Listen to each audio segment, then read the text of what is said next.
Admiral Ellis stood motionless at the viewport of his hidden observation post, watching the colorful bursts of celebratory fireworks illuminating the night side of Centauri Prime. His weathered face remained expressionless as he observed the premature victory celebrations through the reinforced glass. Behind him, holographic displays showed similar scenes playing out across a dozen Alliance worlds. "They really think it's over," muttered Commander Wells, Ellis's second-in-command.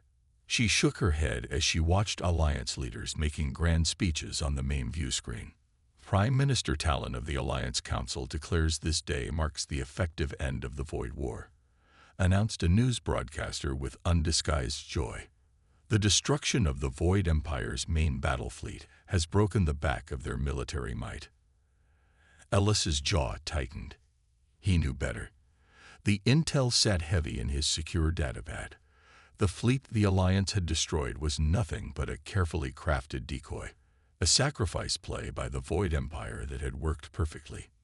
"Sir," called Lieutenant Reed from the communications station, "deep space sensors are picking up unusual energy signatures at the edge of the Orion sector, consistent with a large-scale fleet emerging from hyperspace." Ellis nodded grimly. Right on schedule. He crossed the dimly lit command center to examine the sensor readings personally. The data confirmed his worst fears. Hundreds of Void warships were gathering just beyond Alliance detection range, preparing for what would surely be a devastating strike against worlds now caught in the midst of celebration. Their defenses relaxed. "The real Void Armada," Wells whispered, looking over his shoulder at the readings. "Exactly where intelligence said they would be." Ellis straightened his uniform. "The Alliance Council dismissed our reports as paranoia. They wanted their victory too badly to consider it might be a trap." "What now, sir?" Ellis stared at the gathering storm of enemy ships. The Alliance fleet was scattered across a dozen systems. Many vessels in dock with crews on shore leave celebrating. They would never regroup in time. "There's only one option left," Ellis said, his voice heavy with the weight of the decision. "Prepare a Priority 1 transmission to Earth Command. Authentication code Sierra 9 Omega." Wells's eyes widened. "The Dreadnought Protocol." "But sir, that's..." "Our only chance," Ellis finished. He moved to the secure communications terminal and began typing the message himself. His fingers hesitated for just a moment before pressing the transmit button. "To Earth Command, Mars Bunker Alpha. Celebration premature. True threat imminent. Void main fleet massing at coordinates attached. Alliance defenses unprepared. Request immediate activation of Dreadnought Protocol. May God help us all." Ellis out. The message disappeared into the encrypted channel, racing toward the Sol system faster than light itself. Ellis returned to the viewport, watching the continued celebrations with a growing sense of dread. "How long until the Void fleet launches their attack?" he asked quietly. Reed checked his instruments. "At their current deployment rate, less than 6 hours, sir." Ellis nodded. "And how long for our message to reach Earth Command?" 90 minutes for transmission, plus however long for them to make the decision. "Then we wait," Ellis said, his eyes fixed on the distant stars where he knew death was gathering. "And we hope humanity's secret is enough to save us all." As fireworks continued to burst across the night sky of Centauri Prime, Admiral Ellis knew the galaxy's moment of joy would be terribly short-lived. The true test of survival was yet to come, and everything would depend on massive ships hidden in the darkness of Earth's solar system. Ships that the Alliance didn't even know existed. The encrypted message arrived at Earth Command's underground bunker on Mars with a priority alert that broke the usual quiet of the night shift. Red warning lights flashed across the command center's ceiling as technicians scrambled to verify the authentication codes. "General Mason," called out Lieutenant Ford, her voice tight with urgency. "Priority 1 transmission from Admiral Ellis. Authentication confirmed." General Mason strode across the room, his boots echoing on the metal floor. He was a tall man with gray hair cut close to his scalp and eyes that had seen too many wars. He took the data tablet from Ford's outstretched hand and read Ellis's message twice. "Wake the War Council," he ordered. "Emergency session in 15 minutes." As the call went out, Mason walked to the reinforced glass wall that overlooked the vast underground hangar. Below, engineers and workers moved like ants around massive construction projects, hidden from the eyes of their supposed allies. The Alliance had welcomed humans to their galactic community 20 years ago, but as a minor species with limited privileges. Mason remembered the day the Alliance representatives first arrived on Earth. They had seemed so advanced, so benevolent, offering technology and protection in exchange for human resources and cooperation. But the treaty came with restrictions. Primitive species were prohibited from building capital ships above certain specifications, for the safety of all, they claimed. Humanity had nodded, signed the papers, and smiled politely. Then they had begun building in secret. The War Council gathered around the circular table, their faces grim in the harsh lighting. 8 men and women who carried the fate of Earth on their shoulders. "Ellis's intelligence confirms what we've suspected," Mason said, displaying the Void Fleet movements on the central hologram. "The Alliance victory was staged. The real Void Armada will strike within hours, and the Alliance defenses are scattered." Admiral Jones, head of fleet operations, leaned forward. "They'll be slaughtered. The Void will cut through their core worlds before they can even recall their celebration fleets." "Unless we intervene," said Dr. Rivera, the youngest council member and chief of advanced weapons research. "The Dreadnoughts are ready. They've been ready for years." A heavy silence fell over the room. The Dreadnought Protocol had always been their last resort, the moment when humanity would reveal that they had never truly trusted their galactic neighbors. "If we deploy the Dreadnoughts, there's no going back," said Councillor Ortiz. "We will have violated the Alliance Treaty in the most fundamental way. Even if we save them, they may turn on us afterward." Mason nodded. "And if we do nothing, the Alliance falls, and we face the Void Empire alone." He walked to the window again, looking down at humanity's secret. 7 massive warships, each bigger than anything the Alliance had ever built. The Thunderchild, the Leviathan, the Nemesis, the Daedalus, the Prometheus, the Valiant, and the Terra's Shield. Years of hidden labor, advanced technology reverse-engineered from Alliance designs, but improved upon with human ingenuity.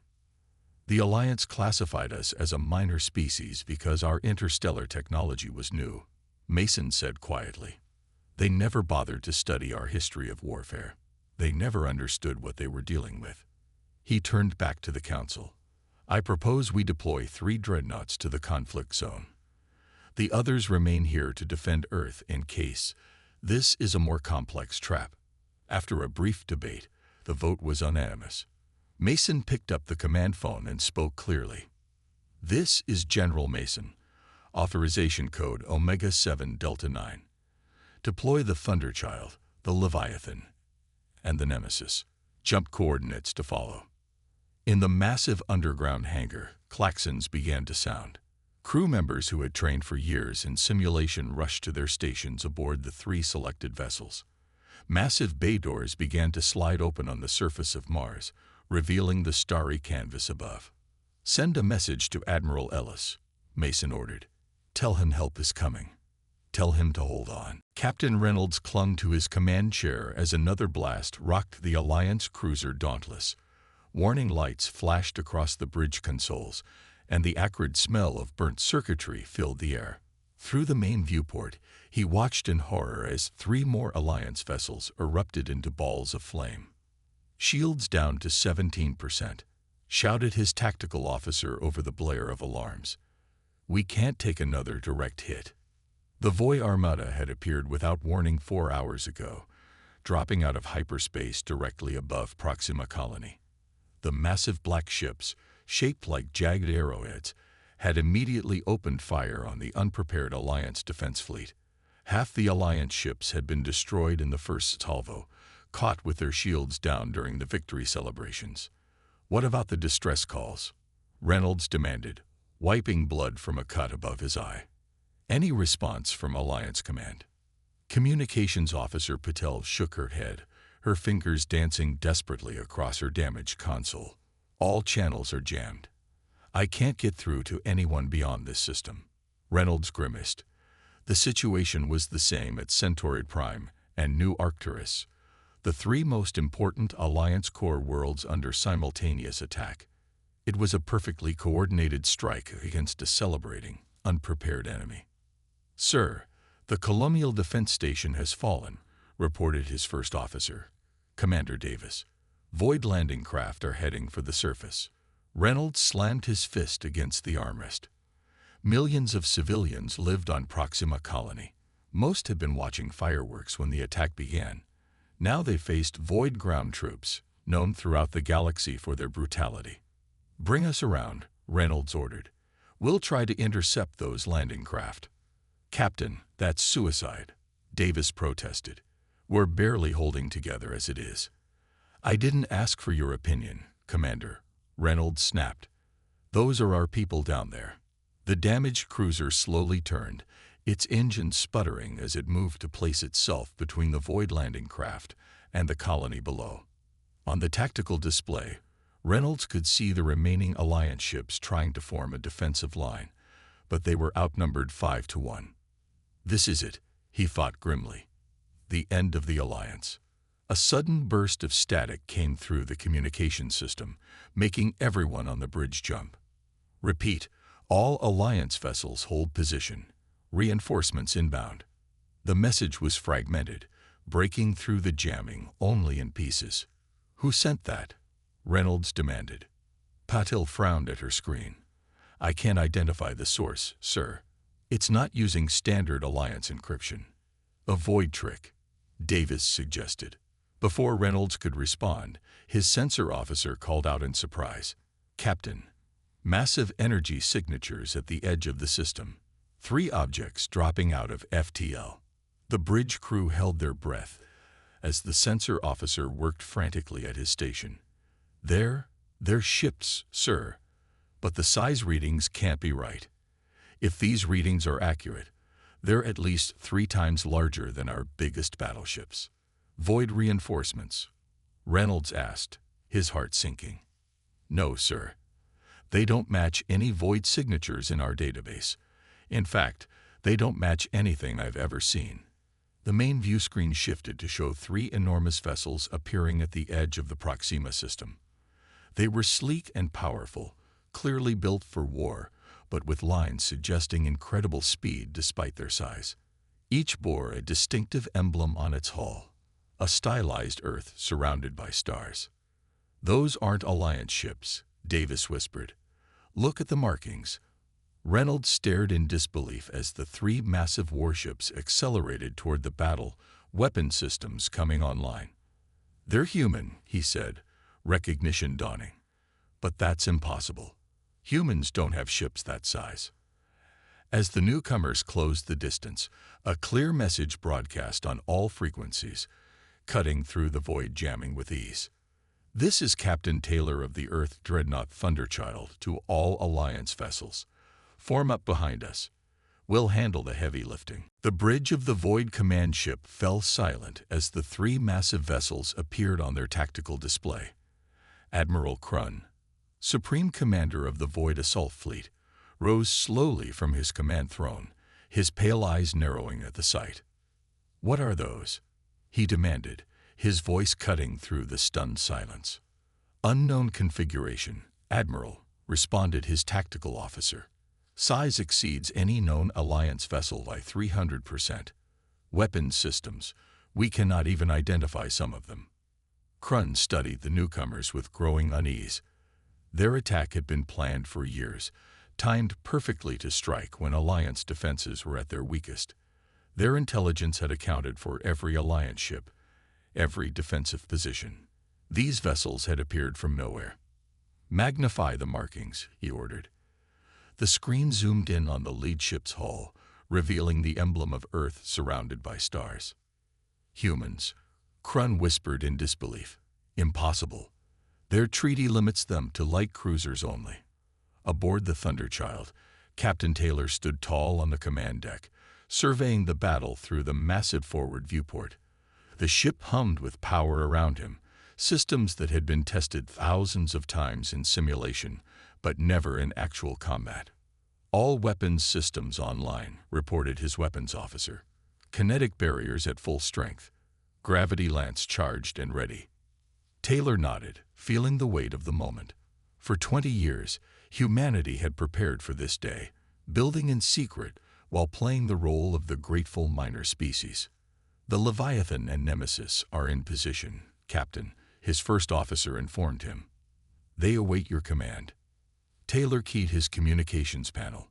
"This is Captain Taylor to all Earth vessels. Execute battle plan Thermopylae. Protect the Alliance fleet and civilian colonies at all costs." On the crippled Alliance cruiser Dauntless, Captain Reynolds watched in awe as the 3 human dreadnoughts moved into formation. They were beautiful and terrifying, moving with precision that seemed impossible for vessels of their size. "Sir," called out his sensor officer, "I'm picking up energy readings from those ships that are off the charts. Whatever weapons they're carrying, they're nothing like our standard Alliance armaments." Reynolds nodded slowly, still processing what he was seeing. Those ships violate at least 15 different Alliance treaties on vessel size and armament restrictions for minor species. "Looks like the humans didn't get the memo," Davis said with a hint of admiration in his voice. The comm system crackled again, and this time the message came through clear and strong. "All Alliance vessels, this is Captain Taylor. Fall back and regroup behind our defensive line. We'll create an opening." Reynolds hesitated only briefly before giving the order. "Helm, take us behind the human ships. Signal the remaining Alliance vessels to do the same." As the Dauntless limped toward safety, Reynolds watched the lead human dreadnought, the Thunderchild, accelerate toward the Void Fleet. Its massive hull seemed to shimmer as some kind of advanced shielding activated. "Sir," his communications officer called out urgently, "Alliance Command is demanding answers about these ships. Admiral Thornton wants to know why humans possess vessels of this class when they're explicitly forbidden by treaty." Reynolds almost laughed despite the dire situation. "Tell the Admiral perhaps he should ask that question after the humans save us all from annihilation." On the Alliance Command flagship, safely distant from the battle, Admiral Thornton watched the tactical display with a mixture of relief and fury. 20 years, he said through clenched teeth. "For 20 years they've been building these monsters right under our noses." His aide approached cautiously. "Sir, should we order our ships to engage the human vessels after the Void threat is neutralized? They've clearly violated their treaty obligations." Thornton stared at the display as one of the human dreadnoughts fired a weapon unlike anything he'd ever seen before. A beam of concentrated energy lanced out, cutting through 3 Void battleships as if they were made of paper. "No," he said quietly. "I don't think that would be wise." On the main screen, the Void fleet's advance had completely stalled as they frantically adjusted their formation to deal with the unexpected threat. The human dreadnoughts moved in perfect coordination, creating a wall of firepower that the Void ships couldn't penetrate. "The humans have been playing us for fools," Thornton realized. "All this time, we thought we were the advanced ones. What in all the stars are they doing?" whispered Commander Davis as he watched the Thunderchild execute a maneuver that should have been impossible for a vessel of its size. The massive human dreadnought spun on its axis with the agility of a fighter craft, bringing its broadside weapons to bear on a formation of Void destroyers that had tried to flank it. Blue energy pulses erupted from dozens of gun ports along its hull, each shot finding its mark with perfect precision. Captain Reynolds leaned forward in his chair, transfixed by the display. No ship that size should be able to move like that. The structural integrity alone would. "Sir," interrupted the sensor officer, "the second human vessel, the Leviathan, it's opening what appear to be launch bays. Massive ones." On the view screen, enormous hangar doors slid open along the Leviathan's ventral hull. From within, swarms of fighters emerge, hundreds of them, forming up in tight formations. "Alliance fighters are one-man craft," muttered Reynolds. Those look bigger and faster. Lieutenant Parker felt the familiar kick of acceleration as her Valkyrie-class strike fighter cleared the Leviathan's launch bay. Unlike the cramped single-seat Alliance fighters, her craft accommodated a pilot and weapons officer comfortably, with room for advanced targeting and propulsion systems. "Eagle Squadron, form up on me," she ordered through her helmet comlink. "Raptor and Hawk Squadrons, take flanking positions. Remember your training. These void ships have weak points our intel identified. Hit them hard, and don't linger." 300 fighters moved in perfect harmony, splitting into attack formations as they raced toward the Void Fleet. Unlike Alliance pilots who relied heavily on Central Command for coordination, human pilots had trained for independent action within a broader strategic framework. "This is what we've prepared for," Parker reminded her squadrons. "Let's show them what humans can do." On the bridge of the Nemesis, Commander Wright watched as the fighter squadrons engaged the enemy. But his attention was focused on the main tactical display, where a Void battle group was attempting to push through to the colony below. "Gravity weapon fully charged, sir," reported his weapons officer. "Target locked." Wright nodded. "Execute." The Nemesis's hull plates shifted as the most secret of human weapons deployed from the ship's prow. It resembled a massive satellite dish, focusing invisible energies toward the center of the Void formation. Space itself seemed to ripple and distort between the ships. Then, in a flash of twisted light, a controlled singularity formed, a miniature black hole that existed for only 30 seconds. But that was enough. Void ships were caught in its gravitational pull, crashing into each other as they were dragged toward the center. When the singularity dissipated, half the Void battle group had been destroyed, the surviving ships damaged and scattered. Admiral Crun stared at his tactical display in disbelief. 3 vessels were decimating his fleet of over 200 ships. His carefully planned attack was falling apart. "How is this possible?" he demanded of no one in particular. "These are humans, primitive humans." His tactical officer approached cautiously. "Admiral, we've analyzed their movement patterns and weapon systems. They're unlike anything in our database. The Alliance doesn't possess this technology." Crun's pale skin flushed with anger. Then where did they get it? How did a species that only achieved FTL travel 50 years ago build? He gestured at the screen. "This?" "Unknown, sir, but our Vanguard fleet is reporting heavy losses. We can't break through their defensive line." Crun had never retreated in his long military career, but he was also no fool. "Signal all ships," he ordered, his voice tight with suppressed rage. "Disengage and regroup at Rally Point Omega. We need to reassess." As the Void ships began pulling back, cheers erupted throughout the Alliance vessels. Captain Reynolds watched in amazement as the massive enemy fleet, which had been moments away from total victory, turned and fled from just 3 human ships. "They're retreating," Davis said incredulously. "The biggest Void offensive in the war, and they're running." Reynolds nodded slowly, his eyes still fixed on the human dreadnoughts that had changed everything. "The question is," he said quietly, "what happens when this battle is over? What do we do about our minor species allies who've been hiding these monsters all along?" The Alliance Council chamber, normally a place of measured debate and diplomatic courtesy, had descended into chaos. Representatives from 37 species shouted over one another, their voices echoing off the ornate marble walls.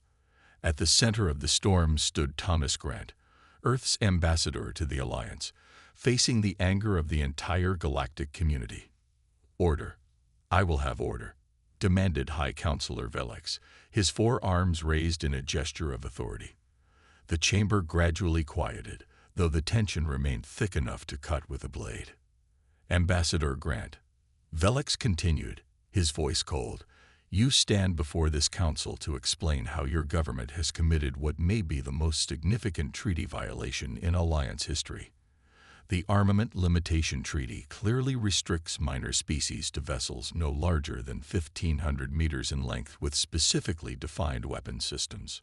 Grant stood calmly at the podium, his gray suit immaculate, His posture relaxed despite the hostility directed at him.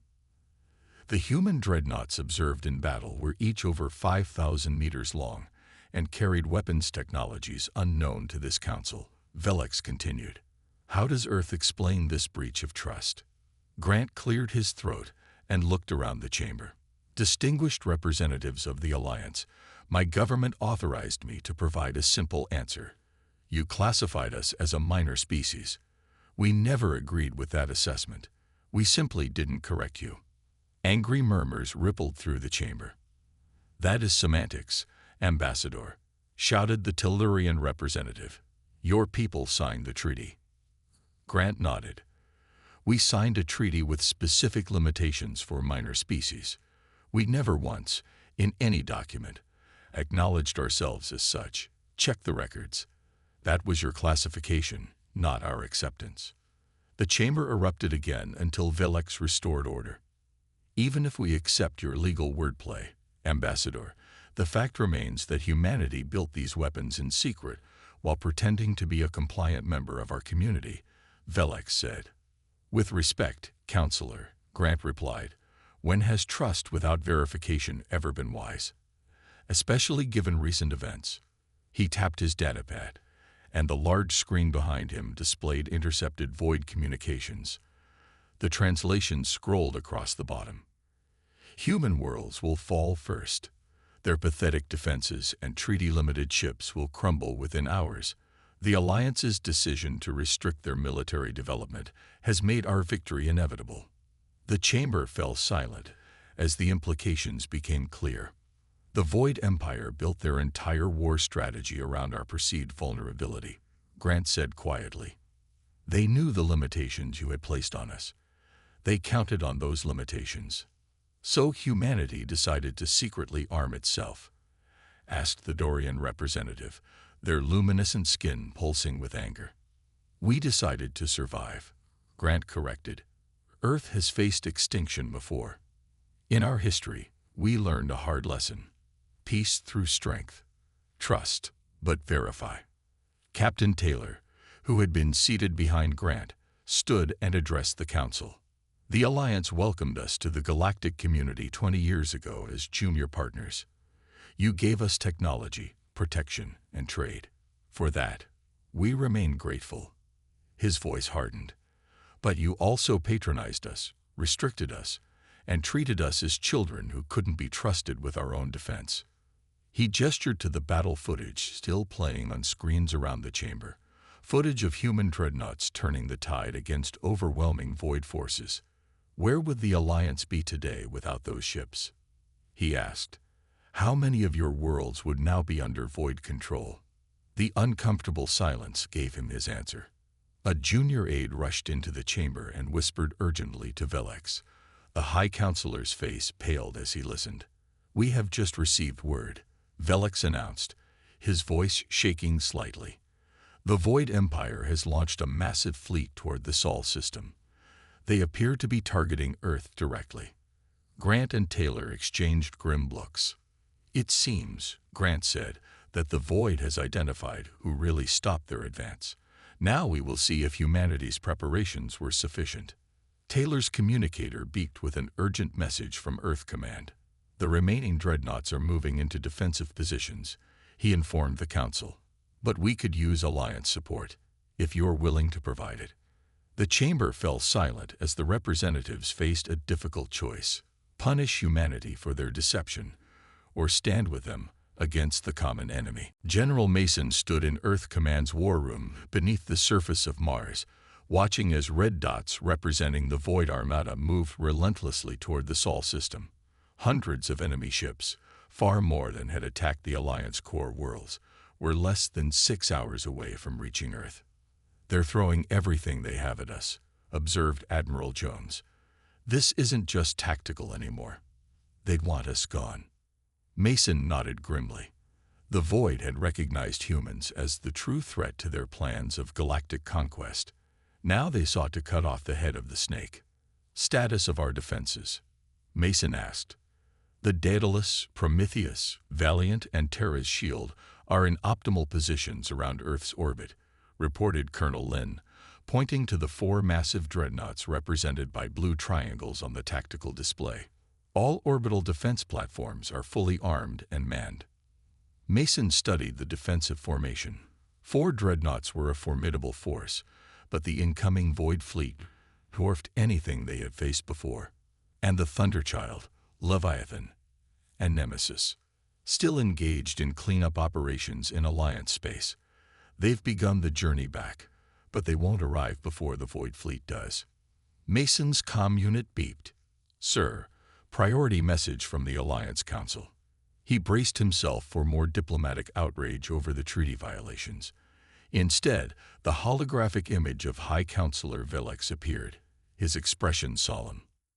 "General Mason, the Alliance Council has voted. Despite the complications regarding your military development program, we recognize that humanity now stands as the primary bulwark against void aggression. We are dispatching every available warship to the Sol system." Mason couldn't hide his surprise. "Thank you, Counselor. We welcome your assistance." "Don't misunderstand, General," Velix replied. "There will be a reckoning for the treaty violations when this crisis ends. But today we stand together." The massive Void flagship Annihilator dropped out of hyperspace near Jupiter, leading the largest attack fleet ever assembled in the galaxy's history.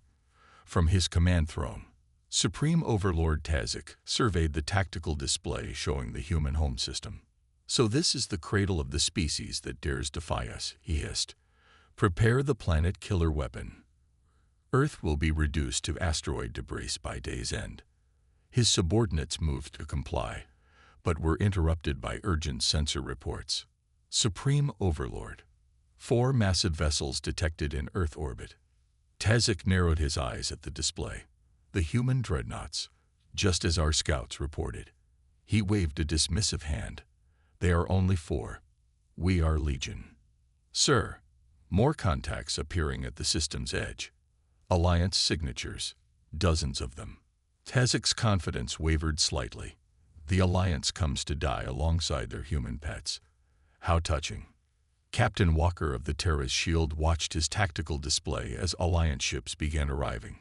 Cruisers, destroyers, and battleships forming up alongside the human dreadnoughts. "Never thought I'd see the day," muttered his first officer.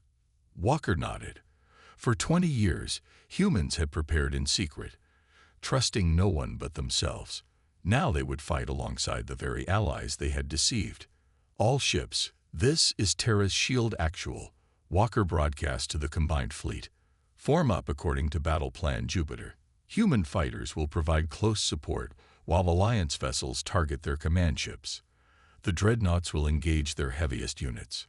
As the Void Fleet approached, the 4 human dreadnoughts moved forward in perfect formation, their massive hulls gleaming in the sunlight reflected off Jupiter's clouds.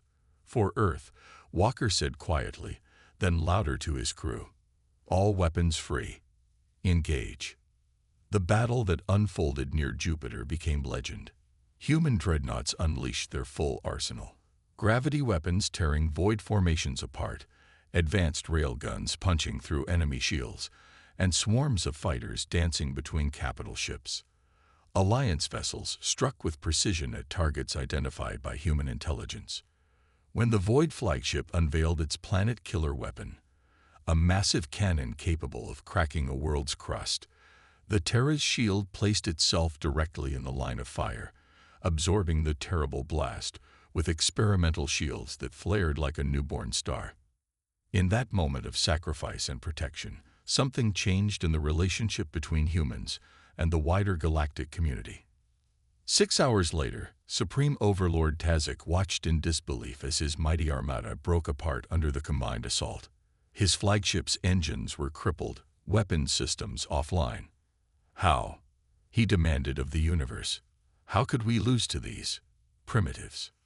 1 month after the Battle of Jupiter, Ambassador Grant stood once more before the Alliance Council. The chamber was subdued, reflective. "Humanity kept secrets," Grant acknowledged. "We built weapons of war while speaking of peace. For that, many of you have called us deceivers." He paused, looking around the chamber. But we didn't hide our strength out of malice or ambition. We hid it out of caution, because we had faced extinction before and had vowed never again. History taught us that peace is guaranteed not by good intentions, but by strength and readiness. High Counselor Velex rose.